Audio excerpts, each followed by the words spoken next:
Со реформите во фискалната сфера, направени од кралот Филип V, било дозволено повеќе градови и области да коваат своји монети. Такво право добил и градот Лихнид. На нив вообичаен е надписот Македонин и името на областа. Само во случајот на Охрид стои името на градот. Овие бронзени монети биле ковани во периодот меѓу 187 и 171 година пред новата ера.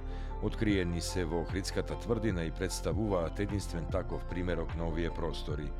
Во нумизматичката колекција на музеот во Охрид се чуваат 4 примероци на монети ковани во градот Лихнид.